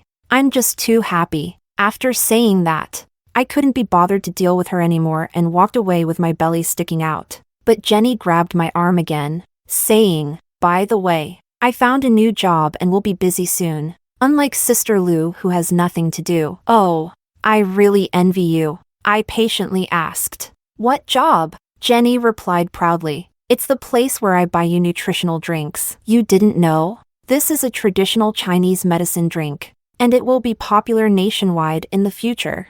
I couldn't help but burst out laughing. "You have a good eye." I also think traditional Chinese medicine drinks can become popular nationwide. Jenny scoffed. "Too bad you can't work here. Unlike me, who will be part of a well-known shop in the future." I laughed so hard that tears almost came out. Under Jenny's strong invitation, I followed her into the shop. As soon as we entered, Jenny began to introduce things excitedly, but she froze when she saw my mom. My mom was there to help out. Seeing Jenny holding onto my arm, she came over, wary, and glared at her. "What are you doing? Are you trying to bully my daughter again?" Jenny smiled gracefully and said, "No, I just brought Sister Lou to see the place where I will be working in the future." My mom's expression turned strange upon hearing this, looking as if she wanted to laugh but couldn't. "You? Working here?" Jenny straightened her back and proudly nodded with her chin held high. My mom suddenly burst into laughter. When she laughed, I couldn't help but laugh along. Jenny was confused, but her expression turned sour as she called over the staff in the store, commanding, "Quickly, get them out of here. They're ruining the social atmosphere." The store employees looked at Jenny as if she were a lunatic, then greeted me with a smile. "Boss, you're here. The pear soup upstairs has been stewed and is nice and hot right now." I responded with a smile, but when I turned around, Jenny was standing there in a daze, her eyes not moving at all. After a long while, she finally asked in a dazed voice, "Boss, is this yours?" "It's my store." I finished speaking with a smile and then told the employee, "Let old Lou know to be more thorough when hiring. Don't just bring anyone in. Like her, we don't get along, so don't let her come in again." The employee glanced at Jenny, who looked blank, and nodded knowingly. I ignored her and went upstairs to drink my pear soup. After that, Jenny indeed didn't come back with her usual boldness, and I pushed the matter to the back of my mind. But I never expected that Jenny would be so reckless as to commit a crime like setting the store on fire. Chapter 21. In the middle of the night, an employee rushed to my house, waking me up to say that the store had been burned down. My mother and I hurried over, and the fierce flames engulfed my newly renovated store. People on the street were all carrying buckets to put out the fire, and I, with my big belly, was weaving through the crowd, shouting, "Where are the employees in the store? Are they all out yet?" Old Lou, who was calculating the accounts, came out to wipe his sweat and said, "Don't worry, boss." When the fire first started, everyone reacted quickly. But that arsonist was too vicious. He poured a lot of oil. "Those herbs are probably all gone." I breathed a sigh of relief and said, "As long as no one is hurt, nothing else matters." The fire even alarmed the mayor, who immediately called the county to request help from several engineers to extinguish the fire. By dawn, the fire was finally out. My store, along with the surrounding shops, had been completely burned to the ground, leaving only a dark wasteland. The owners of other shops sat on the ground, crying and lamenting, their years of savings destroyed in an instant. No one felt good about it. The mayor's face was serious. "Everyone, rest assured, we will never tolerate the murderer." I quietly went to the mayor. "Mayor, I want to report that Jenny, out of jealousy, hired someone to burn down my shop." After the county police arrived and heard the whole story, they said seriously, "Comrade Lou, we understand the conflict between you and Comrade Jenny, but the murderer cannot be wrongly accused." I smiled indifferently, my tone firm. "No one else hates me as much as she does. You can investigate as you wish. I just want to know, if she really set the fire, how she would be punished." The police discussed for a while and deliberated. The consequences and impact of her actions are very serious, endangering the lives and property of the people. She is likely to be imprisoned for decades. If this had happened during the earlier crackdown years, Jenny might have paid with her life. I set my mind at ease and patiently waited for the results. With the county and city supervising, the case was investigated very quickly. Sure enough, Jenny had exchanged a lot of food ration tickets for oil and had recruited a few idle children from the village to help her pour the oil at night. In the end, the fire was set by Jenny herself, with solid evidence. The police came to arrest Jenny, and she struggled desperately to argue her innocence. "It's not me who set the fire. Is Lily slandering me?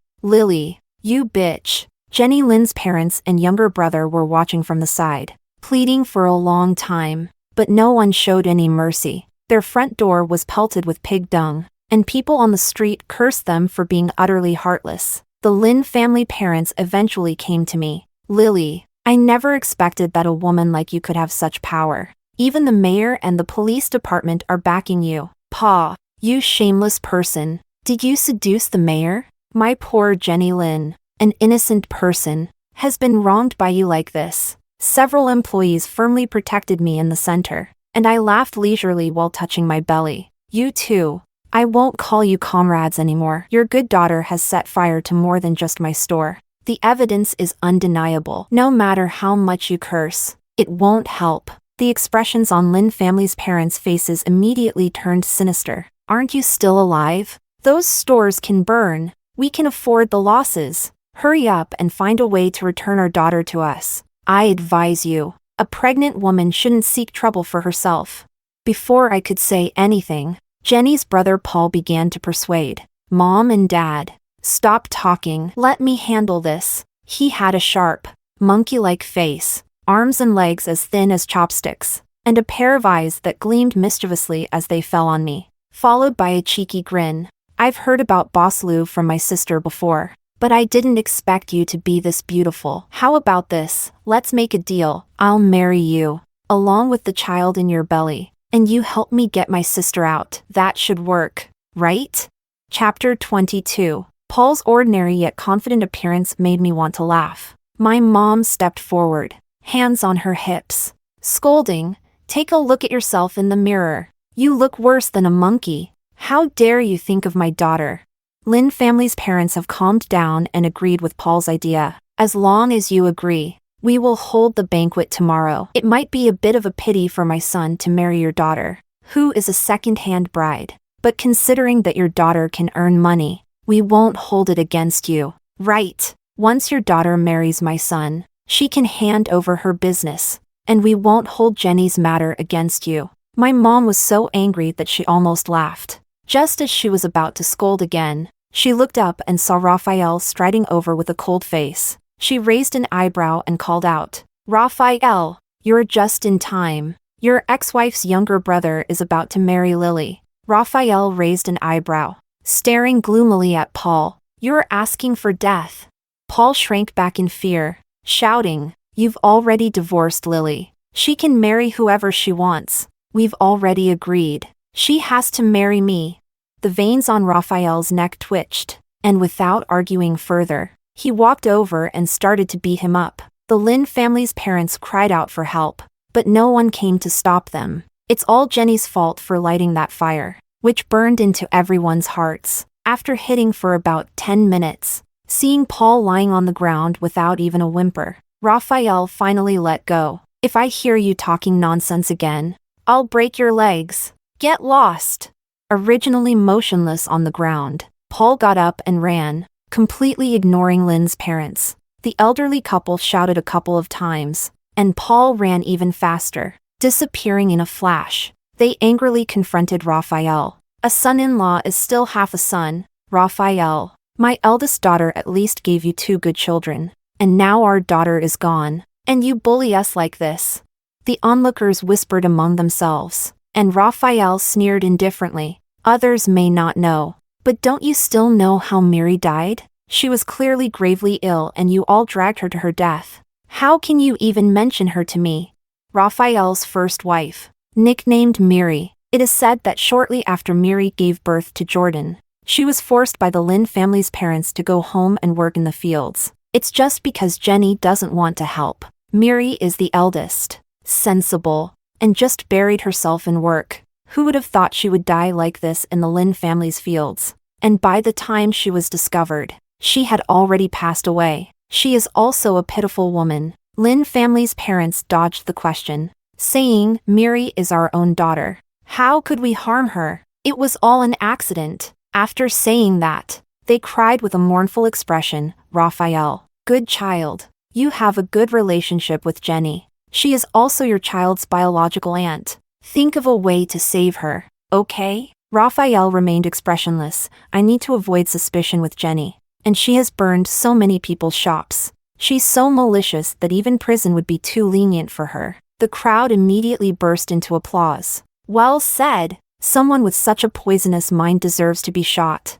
Lin family's parents have completely changed their faces. "Raphael, we initially didn't take Jason and Jordan back for Mary's sake. If you don't help, then Jason and Jordan can't stay with you anymore. You need to think this through." Raphael smiled. "All right, you can take them away." Chapter 23. Not only the Lin family parents, but even I was surprised that Raphael, who usually dotes on children, would say such a thing. But the expression on Raphael's face didn't seem like he was joking. Jenny said before that she would be a stepmother to the 2 kids and take care of them. I didn't take it seriously at first, but the kids themselves said they wanted to live with Jenny, so I had no choice but to let them have their wish. The Lin family's parents were stunned, and it took them a while to react. Panicking, "That's not right. You have to marry Jenny." Raphael frowned, looking disgusted. "My ancestors were clean. I don't want a woman who has been to prison. So, you all should take Jason and Jordan away when you have the chance." Mentioning the 2 children, there was still a hint of sadness in his eyes, and he surely felt reluctant in his heart. It was likely that the 2 children were causing quite a stir, which is why Raphael agreed. Seeing that Raphael was resolute, the Lin family parents also became unwilling. "You ungrateful wretch. How could you treat Jenny, who is so beautiful and loves you so much, like this? Just wait. If I don't get this off my chest, I won't carry the Lin surname." My heart sank. After the Lin family's parents left, Raphael walked up to me and scrutinized me. "Are you okay?" I shook my head, looking at him with a complicated expression. The harsh words from the Lin family parents reminded me of the last life when Raphael's pig farm suddenly went bankrupt. It seemed to be when Jenny was desperately trying to marry Raphael, but it ended up unresolved. And not long after, Raphael's pig farm ran into trouble. Thinking this way, I asked Raphael, "Suppose Lin's parents insist on forcing you to marry Jenny, and she hasn't committed arson or anything that would land her in jail. Would you do it?" Raphael's expression darkened as he leaned closer to me and said, "Lily, this is the last time I'm telling you. I don't like Jenny. Never have. If I did, I wouldn't have married her sister in the first place. I blinked and hypothesized again. What if they get angry and retaliate against you, targeting your pig farm? Raphael straightened up, scratched his head, and after thinking for a moment, said, "At most, the pig farm would go bankrupt, right? If it does, it's no big deal. I'm a grown man with hands and feet. I can do any kind of work." My heart sank completely. What Raphael said was exactly like his fate in the last life. At this rate, he is really going to die. Raphael suddenly said again, "Moreover, ever since I met you, I can't fit anyone else in my heart. If we hadn't divorced, no matter what they want to do, I won't let you and your daughter suffer." I stared at him intently, my eyes slowly turning red. If that's the case, did Raphael in his past life suffer a tragic death because he firmly chose me over Jenny, leading to his revenge? In my heart, I was devastated, and I stumbled a bit. Raphael quickly supported me, murmuring, "Just look at you, standing for so long while pregnant. It's so bad for your health." I calmed my emotions and grasped his hand. "Raphael, come back with me. I need to tell you something very, very important that concerns your life." Chapter 24. After arriving home, my mom quietly left space for me and Raphael. He sat on a small stool, looking uneasy, glancing around, his gaze landing on the nutritional supplements that Jenny sent. "Lily is really impressive. I heard that people from the city come to your store to learn from your experience. I have no mind to discuss this with him. Let's get straight to the point. Raphael, the Lin family is planning to poison your pig farm soon. You'd better be careful." He was taken aback. "How do you know they will poison it?" Before I could answer, Raphael started joking again. "Given Lin's personality, at most he would sneak in at night to steal a few of my pigs to sell. Don't worry, what I just said about bankruptcy was all nonsense." I said seriously, "But what if I tell you that what you said about bankruptcy will really happen?" Raphael's eyes widened. "I didn't say I was reborn.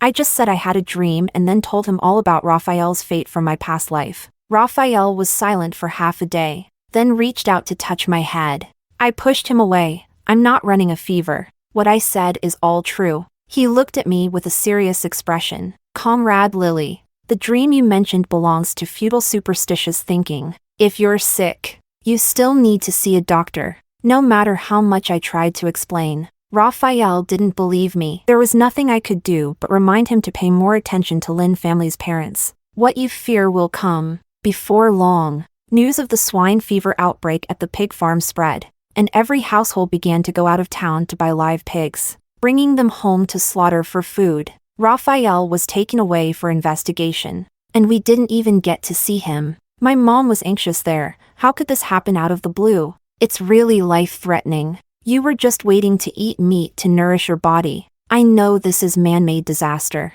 So I comforted my mom, "It's okay. Only this pig farm has had an issue. Maybe Lin's parents hired someone to do this. Aren't they investigating it now? The pork should still be safe to eat." That was what I said. But soon after, even the workers at the pig farm started getting sick. High fever and cough. And in severe cases, they would even convulse, which was particularly frightening. For a moment, the number of people going out shopping decreased significantly. The city sent down medical experts who researched many methods, but none could cure this poison. I recalled some cases I had seen in my past life and volunteered to participate in the medication preparation. The mayor called me aside. "Are you really going to take on this task? Think it through. This is a matter of life and death. If it doesn't work out, the consequences will be unimaginable." I replied firmly, "I understand. Let me give it a try. In fact, this is just a common avian flu. It's just that domestic medicine isn't as advanced as it was in the new century, which is why everyone is struggling." I researched for a long time, prepared the prescription, and after having it reviewed by medical experts to ensure there were no issues, I administered it to the sick workers. Traditional Chinese medicine is primarily gentle. After taking the medicine, everyone's complexion improved significantly. Swine fever was also brought under control. After the experts inspected, they said the pig farm could continue operating, and the entire town couldn't help but cheer. After the investigation, Raphael was released, and when he got home, He discovered that the two children had packed their things and gone to Lin family's parents. But he didn't mention it in front of me. He just asked me, "Did you mention in that dream how they poisoned them?" Lin's father is ruthless and cunning, and there is a lot of missing evidence. I pondered for a while and told Raphael the list of names I knew. Those were from the last life. The ones who ended up imprisoned because the pig farm went bankrupt. Make sure to investigate them thoroughly. There should be some gains. Raphael acted quickly, capturing someone and submitting the evidence of Lin's parents' crimes. At this moment, Jenny's sentence was also announced, a full 10 years in prison. She shouted angrily in court, "Raphael, you heartless one, you abandoned your own child for Lily, and made our whole family suffer because of her. I curse you to never get what you desire in your life." Chapter 25. As everything settled, Jenny's curse-filled words spread. Meanwhile, Jason and Jordan had not returned home, but were staying with Paul. The neighbors pointed and whispered, "Raphael, this is not fair. You can't really let the children have a stepmother but no biological father, can you?" Exactly. After all, these are just two children. Now the entire Lin family has been dragged into this mess because of you. Do you really want to protect Lily while distancing yourself from your own children? Raphael said irritably, "You don't need to worry about it. Just take care of your own business." The neighbors cursed and complained, "Isn't he just an incompetent pig farm manager? What's there to be proud of? If it weren't for the problems at your pig farm, we wouldn't have had to worry for so long." Exactly. You're such an incompetent manager. You might as well quit. As soon as I heard that, my heart jumped to my throat. Within just a couple of days, Raphael's position as the director of the pig farm was indeed cancelled and replaced by someone else. Coincidentally, the day Raphael was laid off was exactly the same as in his previous life. Is it really impossible to change his fate no matter what I do? The closer it got to Raphael's death, the more anxious I became. On that day, the weather was exactly the same as in my previous life. Raphael surprisingly didn't go anywhere but came to find me. I instantly felt my heart settle back into my chest. He was followed by two children, disheveled and looking like they hadn't worn clean clothes in a long time. Raphael hesitated to speak, so he first patted Jason and Jordan. The two of them had completely changed from their previous arrogance, looking at me with pleading eyes to apologize. "I'm sorry, Aunt Lou, we know we were wrong. We shouldn't have followed Aunt to bully you before. We understand now that Aunt is a criminal, and you are the one who was bullied." My expression didn't change. After confirming that Raphael's death ordeal had passed, I relaxed my body and shook my head. "I do not accept your apology." Raphael stepped forward. "Lily, they are just children. If they know their mistakes, they can change. There is no greater kindness than that. Can't you give them a chance to make amends?" I smiled helplessly. "Jason and Jordan owe me 2 lives. That is a fact set in stone. If I say I won't forgive, then I won't forgive. There's no room for negotiation. If apologies were useful, what would we need police officers for? In my past life, I lost my child, and I died as well. 2 bloody lives were laid out before me. If I were to forgive them, then I would truly deserve what happened to me in my past life." Raphael was furious. "So what you promised me a few days ago about remarrying was also a lie?" I thought for a long time before I remembered what he was talking about. Just 2 days ago, I was worried about Raphael's life. So when he lingered at my house without leaving, I didn't say anything to kick him out. It seems that was when he casually mentioned wanting to remarry. As for how I responded, I forgot. My memory has been terrible since the pregnancy, so just consider that a joke. Raphael stared at me for a while, then angrily left. After that, I didn't see him until the baby was born. When I was born, only my mom was with me. I didn't expect to give birth to a pair of twins, a boy and a girl. The older one is the brother, and the younger one is the sister. Looking at their tender little faces, I thought of Jason and Jordan, 2 children as pure white as paper, who became demons because of the deliberate interference of adults. I kissed my baby's little faces. Mom promises to educate you well, to make you honest and kind, and to contribute to society. Chapter 26. Until the child turned 1 month old, Raphael never showed up. My mom held the two children lovingly, occasionally mentioning Raphael. They're both biological. So why the different treatment? It's been so long, and he hasn't even come to see them.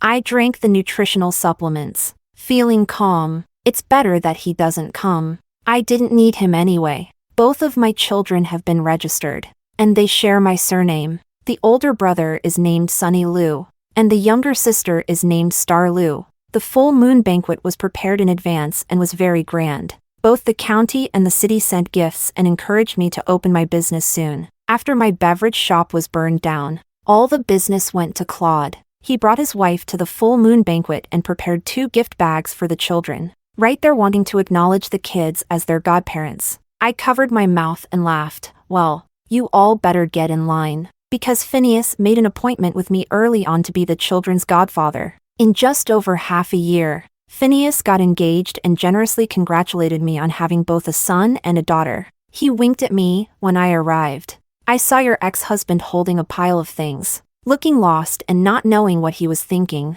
I smiled faintly and said, "Let him be." Phineas said seriously, "No matter how you choose in the end, I will support you. As for those rumors about you, don't pay them any mind. There's a saying that goes, not attracting jealousy is a sign of mediocrity." I laughed heartily and said, "Thank you. Speaking of which, I do have something I'd like to ask you for help with." Phineas perked up. "Go on." I leaned in, and he nodded, his expression clear. "This is easy to handle. Don't worry.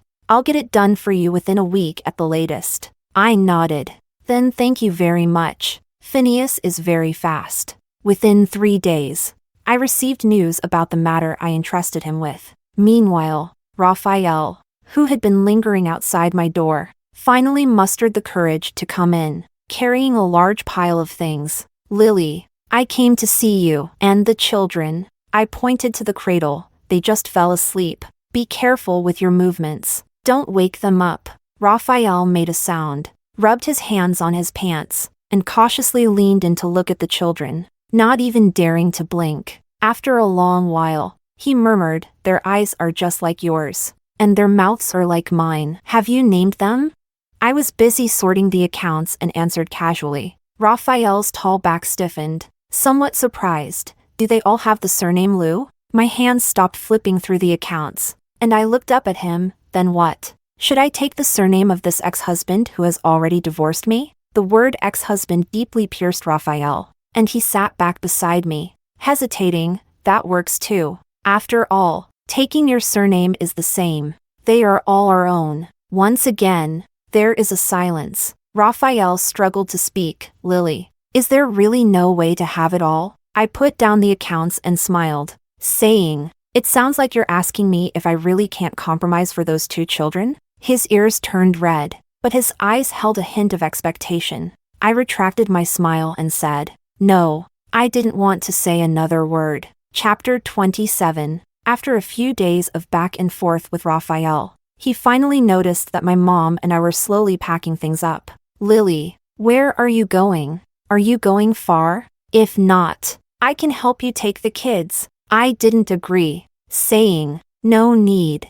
I will take the kids with me." Raphael looked flustered. "Taking the children with you? Where are you going?" "The kids are so small, they can't handle a long journey." I handed him a document. "It's not far. Just in North City." I applied to work there as a nutritionist for retired veterans. The educational resources are good there, and I can rest assured that the children will receive an education. Raphael read it over and over again, his hands trembling. "You had already made up your mind." "Yes." His eyes slowly turned red. "So, ever since the divorce, you never intended to reconcile with me?" I nodded. "That's right." He gave a desolate smile, took a deep breath. "When is the ticket for?" "The day after tomorrow morning." Raphael put down the documents and turned around. "I'll see you off then." After watching him leave, I looked at the water stain on the document and touched my faintly aching heart. "It's fine. A short pain is better than a long one.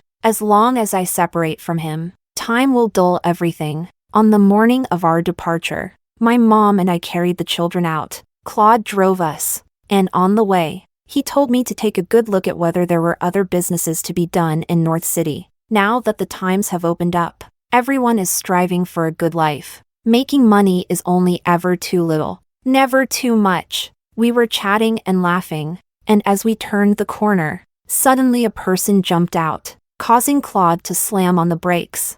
"Who is that?" He was so angry that he prepared to get out of the car, but I quickly stopped him. "Don't move." The person who suddenly appeared was holding a dagger and slammed it against the car window. It was Jenny's brother, Paul. Paul had a fierce expression, his eyes fixed on me, smiling sinisterly. I thought it was Raphael. "But it's not. Lily, are you seeing another man again?" I frowned in disgust, while Claude gritted his teeth and took out his phone. "You thug! I'm calling the police to arrest you right now." Paul not only wasn't afraid, but also lay on the ground refusing to move. "Then let them come and arrest me. Anyway, my whole family is already inside. So what's one more?" When the police arrived, Paul was waving a dagger wildly in one hand and holding a lighter in the other. "Don't come any closer. I've dropped a bomb under the car." I was startled and instinctively reached for the car door. Paul shouted, "None of you are allowed to move. If anyone dares to move, I'll throw the lighter.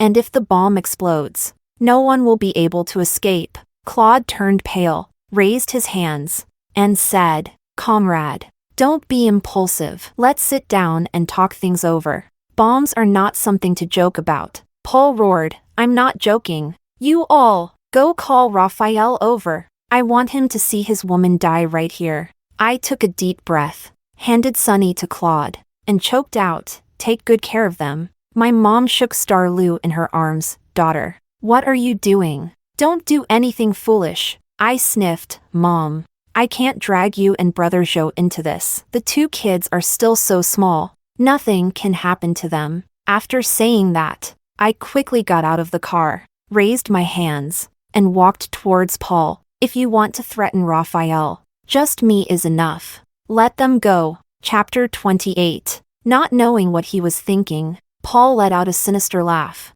"All right, you come here. When the bomb explodes, we'll die together and become ghostly spouses underground." I felt nauseous, but for the sake of my mom and their survival, I still walked over step by step. Paul put away the lighter and pressed the dagger against my neck. Taking this opportunity, Claude and my mom escaped with the child through the other car door. The police officers raised their guns, watching me and Paul with fear and trepidation. "You are surrounded now. It's not too late to put down your weapons." Paul spat. "There's no time. My whole family is going to prison, and I don't want to live anymore. Ha ha ha ha ha. When I die, let my two idiot nephews take revenge for our Lin family. Eat the flesh of everyone in this town. Drink all of your blood." Raphael rushed over with the two children, panting, and was furious upon hearing this. "How dare you?" Paul laughed heartily. "Why wouldn't I dare? Qingyang and Qingrua have our Lin family's blood flowing through them. They are inherently not good people." Jason and Jordan's faces turned pale, completely terrified. Raphael took a deep breath, let go of Lily. "What do you want? Money or a house?" "I can give you both." Paul, in a frenzy, shouted, "What good is money and a house? It doesn't satisfy me at all. I just want to see you suffer." "Raphael, this is all your fault and that wretched woman's. You both deserve to die." "Deserve to die?" He suddenly became emotional and took out the lighter, wanting to ignite it. I held my breath, scared to close my eyes, but I heard a dull thud followed by Paul's scream. The sniper hit Paul in the leg. He stumbled, and I took the opportunity to break free, quickly picking up the lighter from the ground and running away. The police officers rushed in, capturing Paul and subduing him. I was so scared that I felt weak, my head buzzing, and it took me a while to regain my senses. Raphael was holding me, gently patting my back, his voice deep and resonant, providing a strong sense of security. I haven't felt such warmth in a long time. Our eyes met, and he gently asked me, "Are you feeling better?" In that moment, I thought of so many things. Everything related to Raphael from my past life to this life has always been accompanied by fear and bitterness. I stood up and pushed him away. "It's okay now."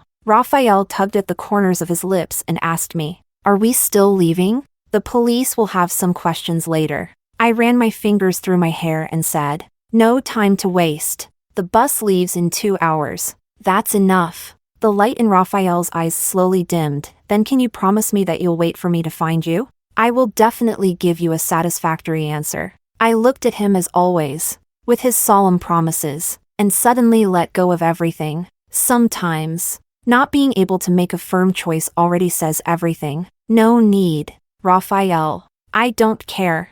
And I don't love you anymore. Chapter 29. In the end, I still boarded the train, heading to another city, far away from the gossip of my hometown. When I first arrived in North City, Raphael often wrote to me, sometimes 2 or 3 letters a month. They were all about Jason and Jordan. He said he was trying to teach the 2 children to be good and kind, hoping that when I returned, I would see a different version of them. Of course, I didn't read the letters. They were all opened and read by my mom, who would then disdainfully say, if I had known it would come to this, why did I bother in the first place? Later, my mom also became too lazy to open the letters, so the envelopes piled up one by one, covered in dust. Sunny Star Lou grew up slowly and would occasionally ask me who their dad was and where he was. I always told the truth. Dad and mom are divorced. They don't live together. He's in another city, raising 2 other children. The children seemed to understand but didn't really grasp it. As they grew older, they stopped asking altogether. When others mentioned their dad, they would proudly say, Dad isn't important. What matters is our mom. She's a nutritionist. You know. In this era, nutritionists are still quite rare, and I am one of the key talents cultivated by the state. 10 years later, I was honored and left the retirement home, returning to the small town with my mother, who missed our hometown. Upon learning of my glorious return, the mayor joyfully set off a string of firecrackers. Over the past decade, the times have continuously progressed. The traditional Chinese medicine drink shop that reopened before I left has already become a local specialty, driving a series of industrial developments. Not only that, but I also wrote letters and took out a portion of my money to actively help repair roads and bridges and build new houses in my hometown. Now, when the town speaks of me, it is no longer idle gossip, but rather people giving me a thumbs up, praising me to the skies. In this life, I have gained both fame and fortune, and I have become more at peace. So when Jason and Jordan came to see me with gifts, I didn't send them away. The 2 of them are very different from 10 years ago. Jordan has a long scar on his face, while Jason is limping on one leg. Before I could ask, they took the initiative to explain. It turned out that after Raphael no longer worked at the pig farm, they followed him in a state of turmoil. The 2 of them initially continued to do bad things behind Raphael's back. Jason stole someone else's meal ticket and ended up with a broken leg. Jordan, during the early stirrings of love, insisted on stealing someone else's boyfriend and was ultimately punished, leaving her face scarred. After facing retribution and the mockery of the townspeople, they were once on the brink of suicide. But because of Raphael, they resolved to turn over a new leaf. Dad said at the time that he gave up Aunt Lou for us, and if we ultimately abandoned him, then he would really have nothing left. Jordan wiped his tears and smiled at me in a flattering way. Aunt Lou, after you left, Dad never remarried. He has been thinking of you and the younger siblings, living a very hard life, and he rarely smiles. Jason continued, Jordan and I are about to go to college, and we've decided not to come back. We know that what we did to you back then was too much, and you have every right not to forgive us. It's just that Dad really didn't do anything wrong. Please give him a chance. Yes, Aunt Lou, if you remarry Dad, I promise my brother and I will absolutely not come back to disturb you. I quietly waited for them to finish speaking, didn't interject, and after asking a few simple questions about which university they were going to, I sent them off. My mom sat in the yard shelling peanuts, the sunlight casting a warm glow on her silver hair, making the years seem peaceful. She asked, What do you think? At this age, why do you still insist on being single? I looked into the distance, at my son and daughter studying diligently, and took a deep breath. Having ventured out into the vast world, I discovered that there is more than one way to live life. For us who have loved, finding peace in our separate lives is the best ending. Thinking of this, I return to my room to pick up my pen and write a letter. Raphael, I hope this letter finds you well. It has been 10 years since we last met, and I heard you are still unmarried. I want to say, I hope you can be happy, and I hope you forget me.